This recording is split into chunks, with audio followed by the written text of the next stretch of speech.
Hello and welcome back to the channel. Welcome back to another quick fire deep dive. The last one of these was Bruce Springsteen, if I recall. And yeah, one of my favorite artists that we covered there. And today we're doing another one of my favorite artists. I'm treating myself a bit with this series. I started off doing it with artists that I wasn't that familiar with, New Pornographers and Towns Van Zandt and the Lemon Twigs. And this one, unlike Springsteen, there's 10 albums here and I was familiar with 9 of them. And of course, the other one, I Inside the Old Year Dying, only came out a matter of weeks ago. So can't really blame me for that one. Yeah, PJ Harvey, an artist I really love. Of course, the association with Nick Cave was a big part of what made me aware of her, for sure. And yeah, I mean, very interesting discography. I suspect my list will be a bit different to what you're expecting, but bear in mind that I like all of these albums apart from my bottom album. So yeah, pretty much an all-timer artist for me. Maybe, not as much as Bruce, even though the ratings are going to be arguably better. She's not really an artist that I seek out all the time, but when I do, it's great. So definitely like a top 40, 50 artist of all time for me. So what is the list? Number 10, probably won't be much of a surprise to anybody. The Hope 6 Demolition Project. It's usually either this one or that you see at the bottom, and I've gone for this one. And it's a 5 out of 10 for me. I do think the album starts pretty strong with the Community of Hope. The chorus does feel slightly limp after how great the verses are. But there's something about this one and the album that comes before it where I'm just not big on the sound. I think the mix, especially this one, the mixing is really poor and it's compressed to hell. There's the Ministry of Defense is not good because it has this like stop-start nature, which makes it a really tiring listen, especially with the sound quality I don't think is as good as her previous albums. The Ministry of Social Affairs uses a sample really sloppily. She's just sort of singing on top of it. It doesn't really add anything to the song. There isn't really much to say here. It's just mediocre pretty much all the way through. None of it is bad. It's just all, especially knowing what she's capable of. This was very disappointing. So 5 out of 10 for the Hope 6 Demolition Project. This is where I'm going to get into some hot water because my number 9 is the album that came directly before it, her 8th album, Let England Shake. But this one's up to a 7. I think this is a good album. It's considered by many people to be one of her best. But I've always found it pretty disappointing compared to the hype. I was happy to revisit it to sort of address my feelings. I ended up liking it less than I thought. There are some great songs, though. I think the title track is a good way to start. It's got a really sort of whimsical vocal, which I like when she does that. The Last Living Rose is cool. Feels like a callback to an earlier sound. The horn section bursts in, which is pretty cool. Sets it apart from the rest of the album nicely. The Glorious Land is not massively my thing, but it's okay enough. I think I'm Welsh, by the way, to people who don't know. Most of you do. And a lot of the lyrical themes are about England's bloody history and the idea of like national pride when the history of your country is patchy at best. And I don't really enjoy the lyrical content. It's not that I disagree with it morally or whatever. It's just like I don't find it that interesting or emotionally engaging.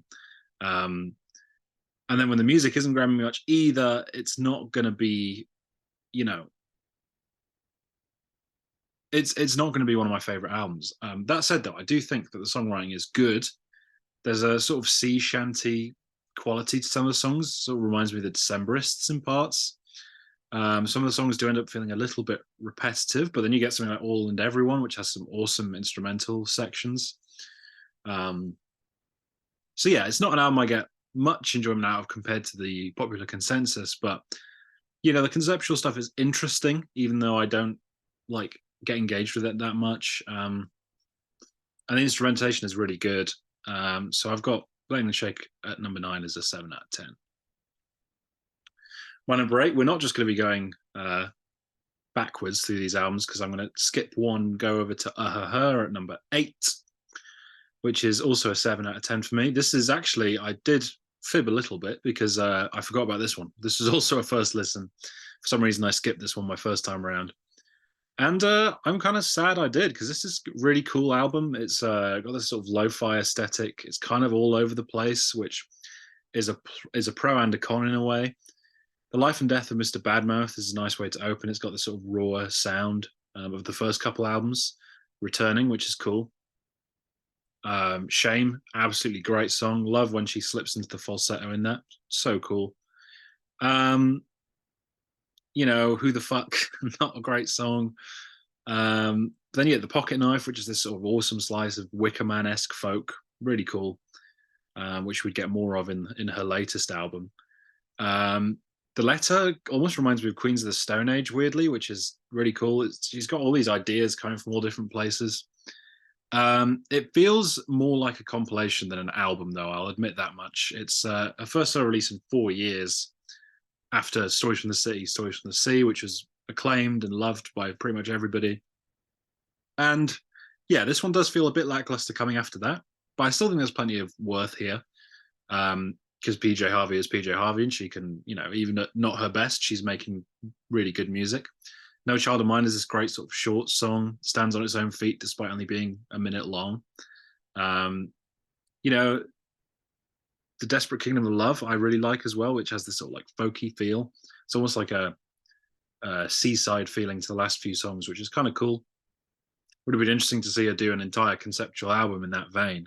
So yeah, 4 years gap before this one makes it feel a little bit hapdash. So, but the highs I think are pretty essential tracks in her canon. So 7 out of 10 for My number 7, we're going all the way back to a debut, Dry, and I'm going straight up to an 8. I think this is a great album. I think most of her albums are at least great, which is, exciting to talk about. I think she's very consistent. So this raw and unflinching beginning to her career. Has the opening with Oh My Lover, which has this sort of brooding atmosphere, and then Oh Stella starts with that just isolated vocal, Stella Marie, You're My Star, and then sets up just such a cool track. What an anthemic chorus. Dress is really cool, such an alluring vocal performance. She immediately establishes herself as this sort of unique perspective within the 90s alternative / grunge, post-grunge, I guess, scene. I really love on these first 2 albums when strings are used, like it's striking and it's gothic and it's weird and it's really cool. Victory is pretty heavy and cool, but feels quite, I don't know, not as essential as the songs that come before. Happy and Bleeding is pretty atmospheric and sort of suggests her later career, I think. Sheila Nagig has been a long-time favorite of mine, so memorable, awesome attitude. Some cool bass parts in Joe, and the drum sounds really tinny, but I think it works really well for the song. Plants and Rags has this sort of acoustic opening, which provides some much needed dynamics in the album, because I think up to that point, it's a lot of just distorted guitars and, crazy vocals. But yeah, her over the top British accent on that song is pretty endearing. Water is a great closer. Overall, it's not the most complete album. It's not the most exciting album in her catalog, but it's great. It's got full of great songs, so much attitude and energy. Just such a cool slice of the 90s, and the best was yet to come, which is exciting. Coming in at number 6, I've got Is This Desire, 1998, also an 8 out of 10. It's an interesting point in PJ's career. It's kind of a unique experiment with trip hop, which she never really did. She never really did after this. It isn't her most excellent all the way through, but the highs on this are insane. In particular, opening track Angeline. Her vocal so captivating, and the chorus is just otherworldly. The 2,000 miles away, blast through the speakers. And when I first heard that, I was like, wow, this is going to top everything that's come before. Of course, I haven't mentioned the 2 albums that came before this one. And, the album doesn't quite live up to the promise that song gives, but there's still plenty of great songs. The Skylight Up is more akin to the first 2 albums than anything on the album before this one, and it is pretty cool. The Wind is one of the most overtly trip-hop influenced songs. It's pretty cool as well. Perfect Day Elise is pretty awesome headbanger, really dreamy chorus as well. Catherine is really, really nice, which I'd slept on before this deep dive for sure. The Garden is pretty cool sonically, but maybe not as compelling as some of the other tracks. But when the piano comes in, when she goes into the There Was Trouble Taking Place part, so cool. Elevates the song for sure. There's some more industrial influence stuff like Joy.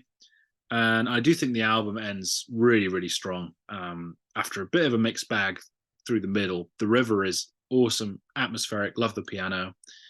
No Girl So Sweet, very cool song with a real bite to it. And the closing title track is just a great way to go out. It's sort of slow, simmering ballad. Yeah, the album isn't as solid all the way through as the albums directly ahead and behind of it, but it gets the edge on some of them for having some real career highs on show. The best songs on this album are just incredible. So number 6 is This Desire at an 8 out of 10. Into the top half now. Number 5 is Rid of Me, her second album, also an 8 out of 10. It's kind of a sister album to the debut in many ways, not least because the song Dry is on this album, which is a bit confusing. The opening title track is really memorable. The sort of dynamics between loud and quiet are really cool. Maybe the quiet parts are a bit too quiet, but that's like a nitpick. It's a very ominous start to the album. The explosion is so satisfying. It's such an intense song to start things off.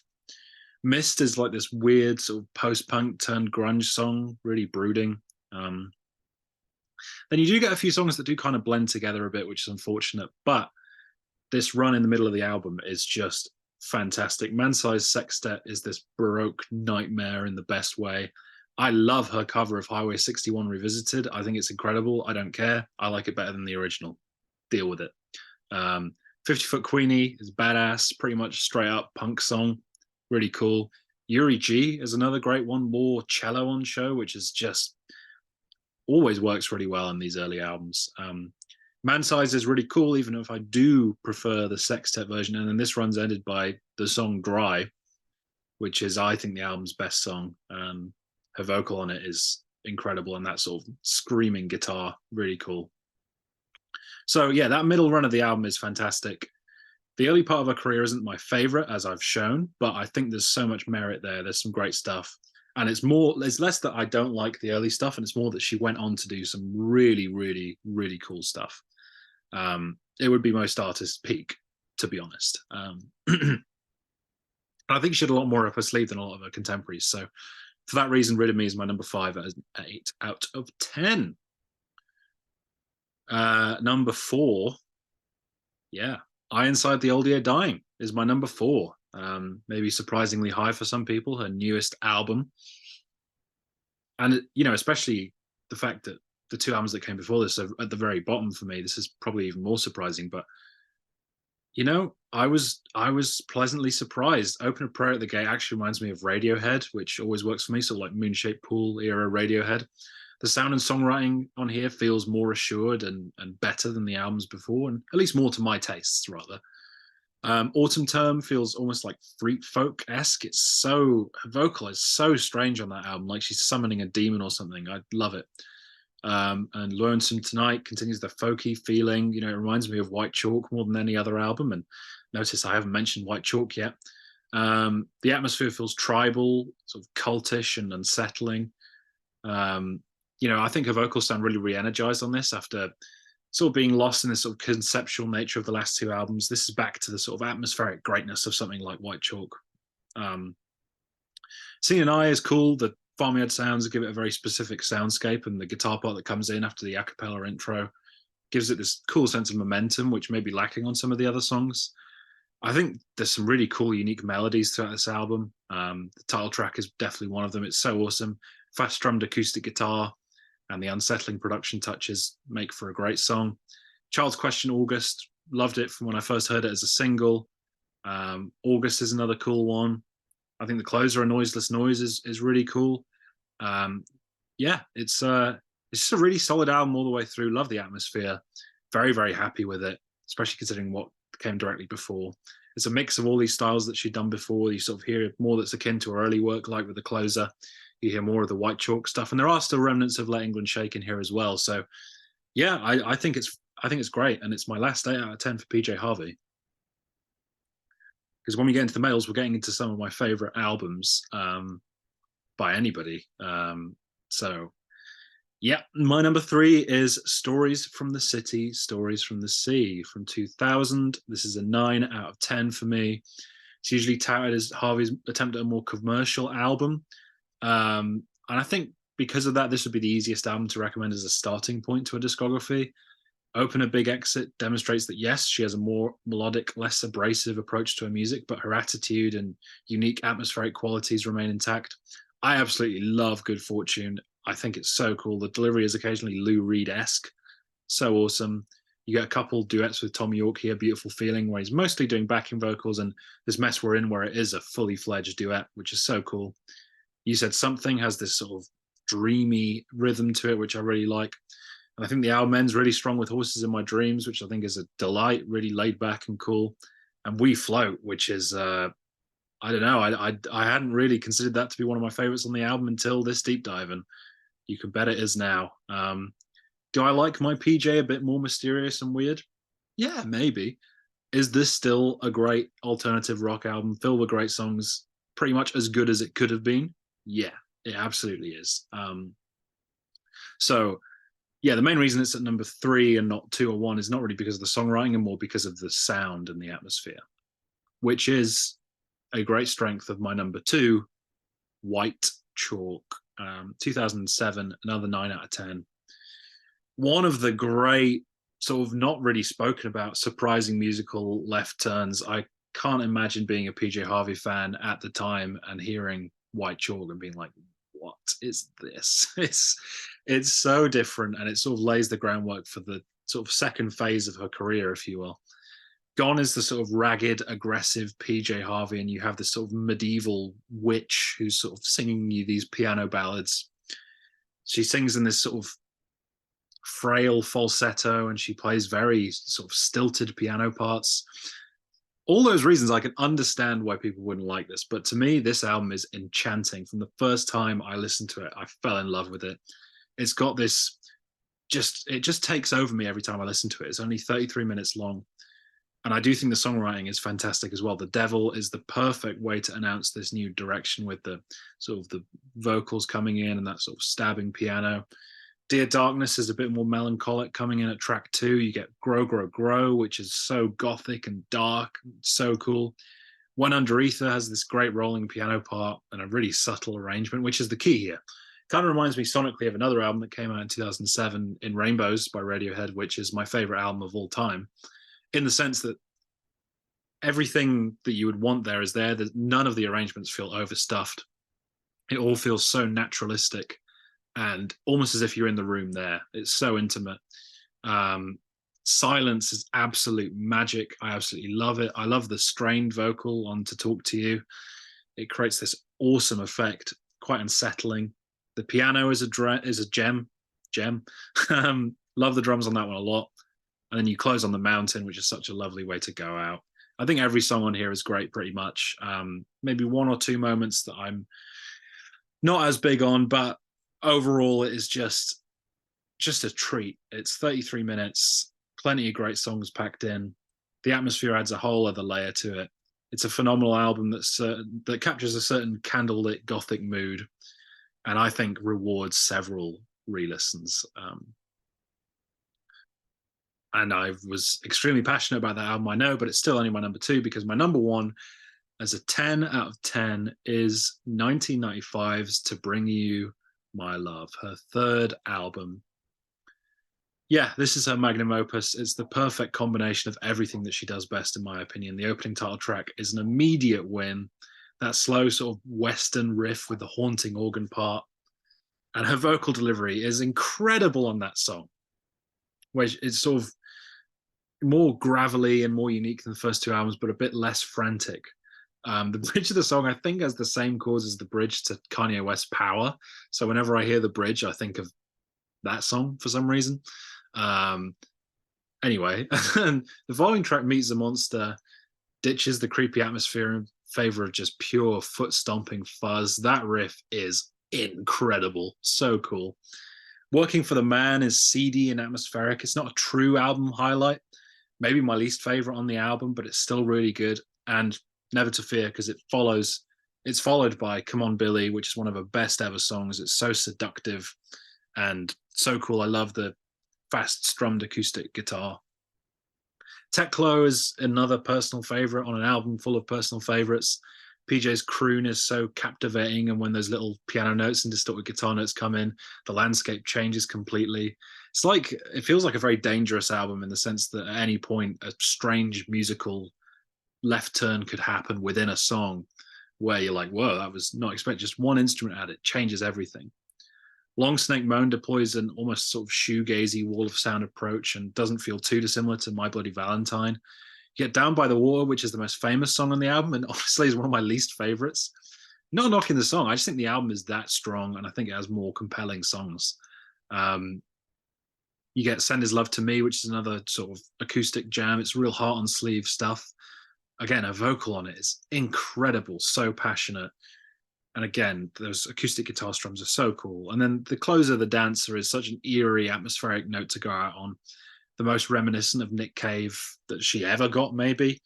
Her screams at the end are not my favorite part of the song. Sometimes when I'm not in the mood for it, they kind of rub me the wrong way. But when I am in the mood for it, it hits so good. And that's sort of the picture of this album. I'm not really revisiting all of these songs all the time, but as a whole package, it is perfect for what it's trying to do. It's pretty much flawless. It's textured, it's emotional, and it's thought-provoking in a lot of ways as well. And it's my number one PJ Harvey album and one of my favorite albums of all time. Which just leaves me with the top 20 songs. I've been talking for a long time. This might end up longer than the Bruce Springsteen video somehow with half the albums, but I had a lot to say. So 20 through 11. 20, I've got Prayer at the Gate from Ironside, The Old Year Dying. 19, The River from Is This Desire. 18, Shame from Her.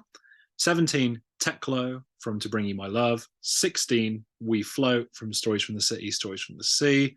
15 is Dry from Rid of Me. 14 is Grow, Grow, Grow from White Chalk.